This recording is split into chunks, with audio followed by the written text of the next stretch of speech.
back to this now. What is progress, right? Like, indigenous people also have their own way of progress, so that should be also respected in their own merits.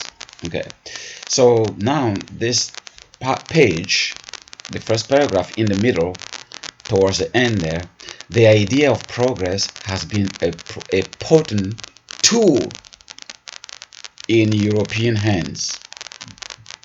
It has contributed to the formation of the social organization by providing the ideological substratum out of which the oppressive technical order was created. So this is a very, very, very profound. I don't know, did you find what I was reading? First paragraph, second to last sentence. The paragraph under whose progress? Oh, on the first page. Progress as ideology. The beginning of the chapter. Yeah, I say we start from the beginning so we can see how she's building on the idea.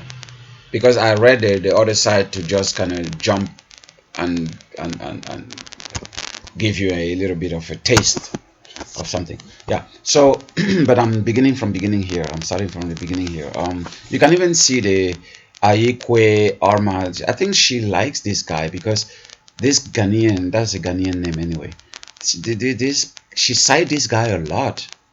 You know, the beginning of this chapter, beginning with that small quote up there. People headed after the setting sun. In that direction, even the possibly and regeneration is dead.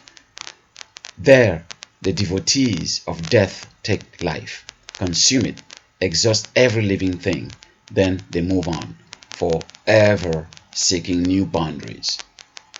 You see, the illusion of progress, going up and swallowing everything and presenting that illusion. So now coming down to what I was reading, the first paragraph there, the title says, subtitle says, whose progress?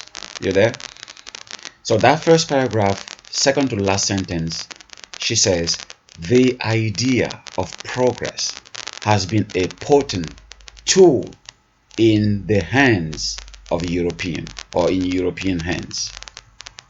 It has contributed to the formation of the social organization by providing the ideological substratum out of which the oppressive technical order was created. So they use the idea of progress to justify their hegemony. The slavery was in the name of progress. We need labor. We need cheap labor to build our nations, the Americas and Europe, you know, and develop our living standards. So they justify it. We need colonization because these savages are sitting on riches that they cannot even exploit. So we are going to teach them, you know, how to use their own natural resources and improve their own living conditions and the living conditions of the world. Therefore, we need to colonize them. Again, justify the idea of progress, right? So we need to bring democracy to those people in the Middle East because they have nothing in the brain. They live in the desert and they think like they're camels, so they don't know anything. We need to bring democracy there, right? Because they're primitive. So they need to progress and come into modernity and then go there and bomb. So you can see how the idea of progress has been used to justify anything that these people have done to the world. It always comes down to it was to make their life better.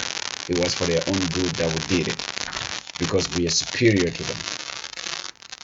Now when you turn the page 490, the anatomy of progress, you're there, 490.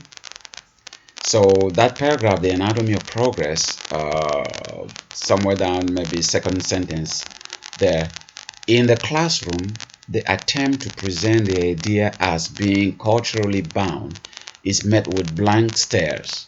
What do you mean everyone wants to make progress? again. So that tells you, if you say progress is relative, different culture can interpret progress differently. People will look at you in the classroom and think you're stupid. What are you talking about culture here? There's only one culture, which is the universal culture.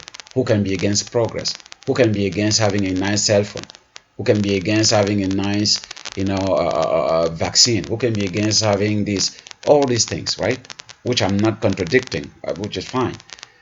But the way they are being presented, as the property of one culture that has the capability to think and create those things to improve other people's condition. That is what the problem is. And I told you, I read you something about the African who discovered the cure for AIDS in Kenya, right? There's some kind of combination for AIDS treatment in Kenya. How he was rejected as not possible. Even the American journalist media, they could not bring themselves down to present a primitive, quote unquote, out of Africa there, a black person who has developed something that can be beneficial to the whole world, that can be universal. No, it has to have the color that everybody recognizes as the gatekeeper of progress. So it has to be lactified. That's what Frantz Fanon called the phenomenon of lactation, right? So even I can speak from experience in my university, Yaoundé in Cameroon. I told you that a million times. For your work to have any kind of merit, it must be accepted by the West. And they tell you that even on TV, even the big professors in universities there say, for you to have any merit or any credibility in any work you do, you must publish in a Western academic recognized publication, journal. It must be accepted from a Western perspective before anyone can respect what you do. That is why I switched strategies. Because when I was staying in Cameroon, I wanted to really change things there and make the case of many things. Nobody will give you any credibility. So I said, well, I need to make a name of myself in the West, where even Western people will understand my argument and validate it. Then when I bring those ideas back there, because they will see that even Westerner agree with that, European, then they will be forced to do. Even the Bible told you, you never, what is that? I know that in French, but I forget that in English. Like when Jesus went back to his own hometown, he was not welcomed there, because they said, we know you're the son of the carpenter. How can you be the son of God? So you're never a prophet at home. You're never respected at home. Like, you can have all the credibility, anything that the whole world bows down to you.